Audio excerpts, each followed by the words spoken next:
This is the report of ECG posted on 6th of May.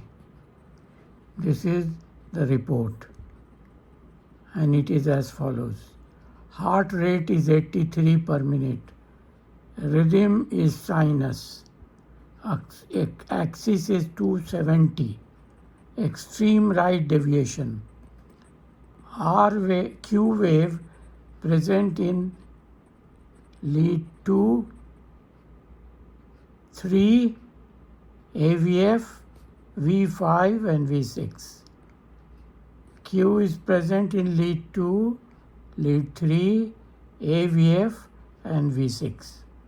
R wave is tall in V1 and V2 and is upright. It is biphasic, symmetrically inverted, symmetrically present in V1 and V2. ECG diagnosis is that this is a record of true posterior myocardial infarction. Why true posterior myocardial infarction?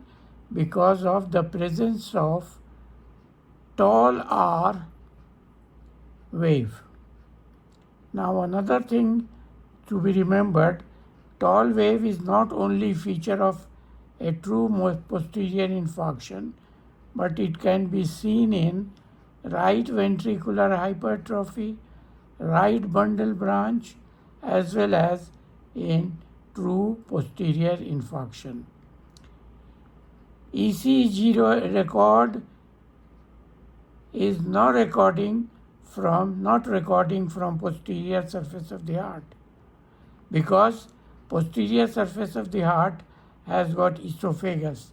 So posteriorly this is difficult to record from posterior part.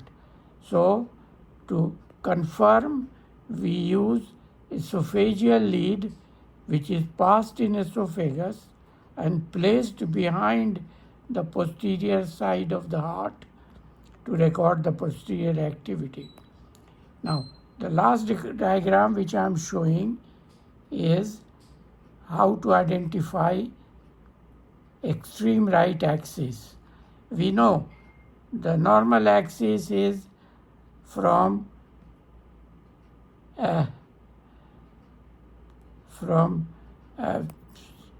0 to 90 degree. Normal axis 0 to 90 degree. 0 to 90 degree down. Then left axis is in the upper part where the arrow shows over plus 60. Over minus 60. Over minus 60. So normal axis is plus 0 to 60. Many book write minus 20 to plus 90. While left axis deviation is present minus 60 to minus 90. Then right axis deviation is present from plus 110 over to plus 180.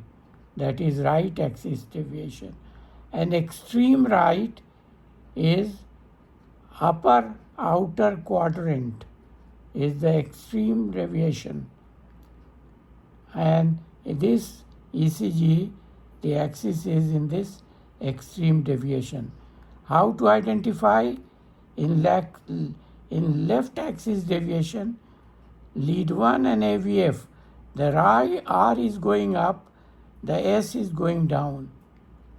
In normal axis, R is up in lead 1 and also in AVF, while right axis, the S wave and R wave in AVF are meeting.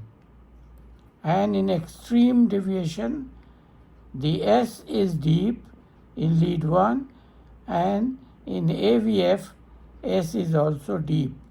So this is how you identify the axis deviation. Now this is a very important fact that I have mentioned here. Please remember.